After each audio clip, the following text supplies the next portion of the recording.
Hello, my friends, and welcome back. Thank you very much for being with me again today. Well, in life, obviously, in order to know the future, you kind of have to know the past because things repeat themselves. You just have to pay attention and to link the past with the future due to analyzing the current events and whatever evidence you have at a given time.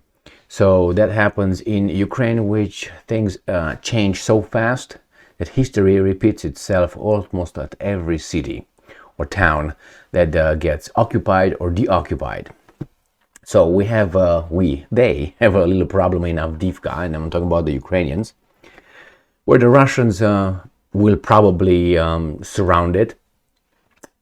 I would give it less than 3 weeks. 2 weeks could happen in 1 week.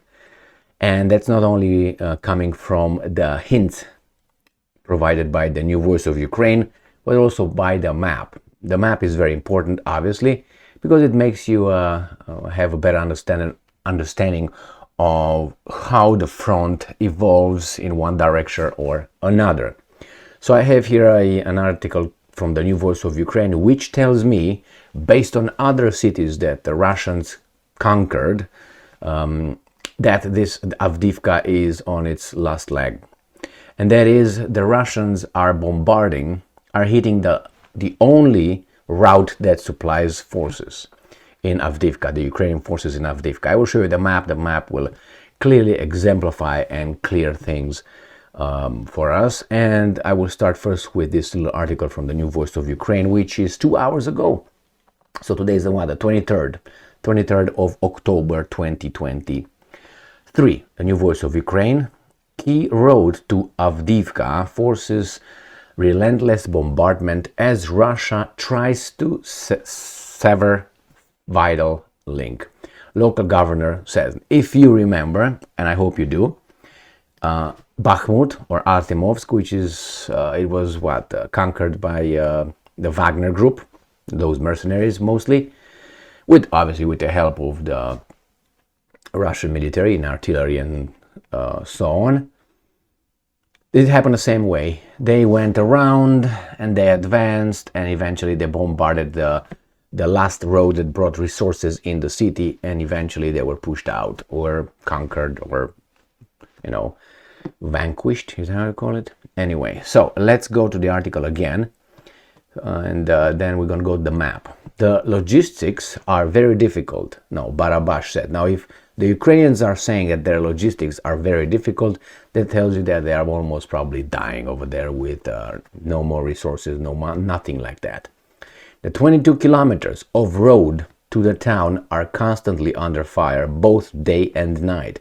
Accordingly, this makes it very difficult to evacuate and bring in humanitarian aid and weapons and ammunition and troops. Okay, so don't fall for that garbage over there. Any logistics is all through one road. Of course, the enemy is trying to cut it. The enemy is trying to keep it under constant fire. So let me show you where that only road is. So this is the map of Ukraine where things occur, and this right here, and Avdiivka is right in the middle here. All right, Avdiivka is right here. This is Avdiivka.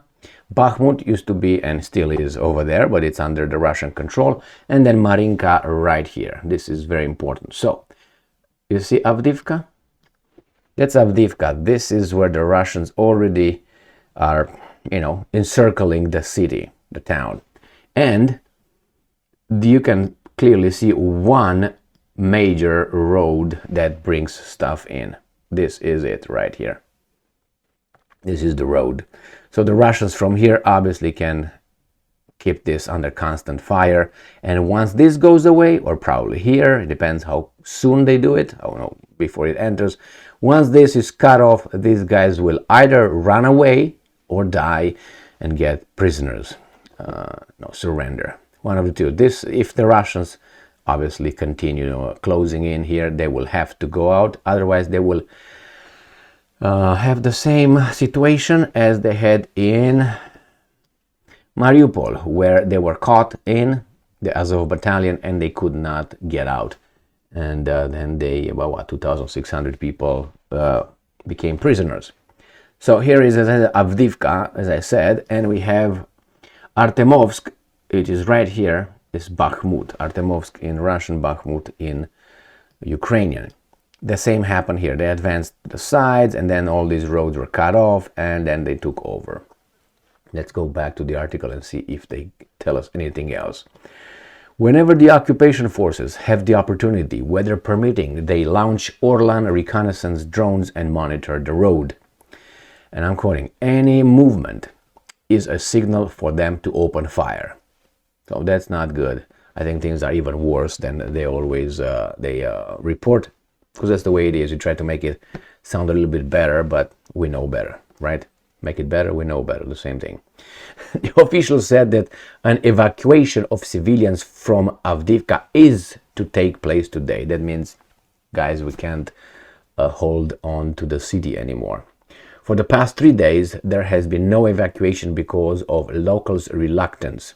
So things are dead if they say, well, how about you gotta get out now today? Barabash said that it was very difficult to convince townspeople to leave. Is it because they want the Russians come over?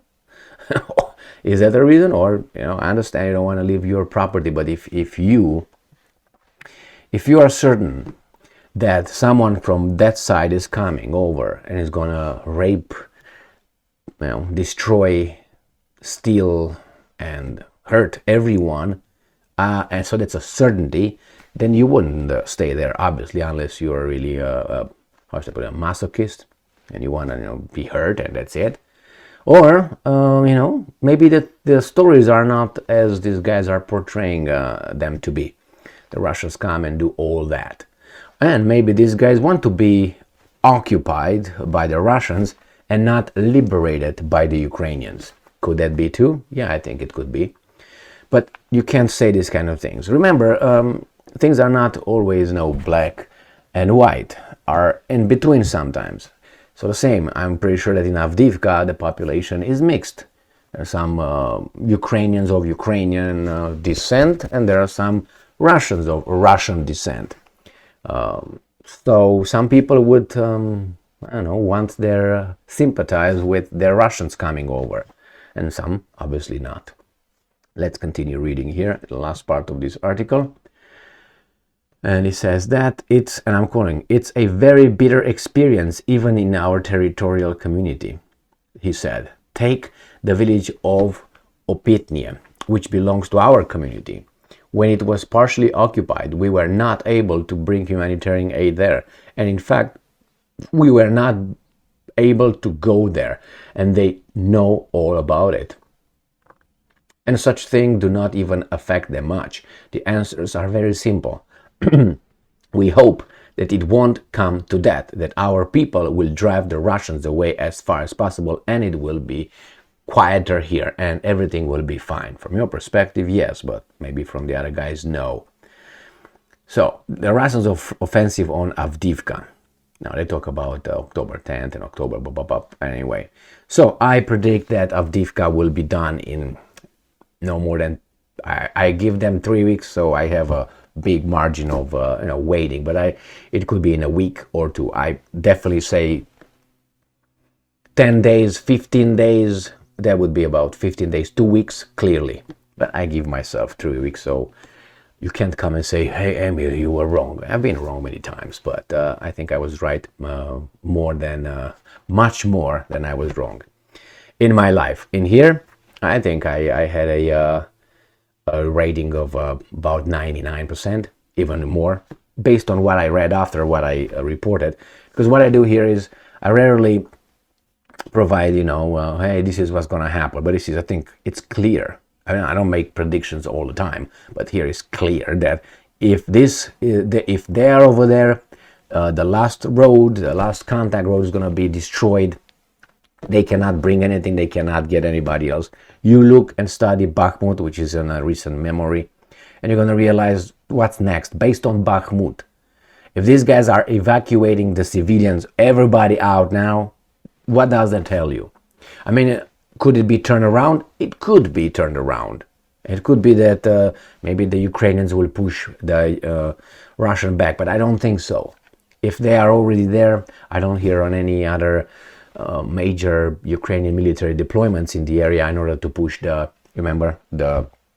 sides of Avdiivka back. Let me show you. You already know it, obviously, here. I don't think they're going to bring anything to push them back in these two areas. It's not impossible, but I never heard about anything else. And if there would have been already here. They wouldn't have gotten in this situation. So I think 3 weeks at the most. Thank you very much for being with me again today. Stay strong, stay smart, look for the truth, and be just.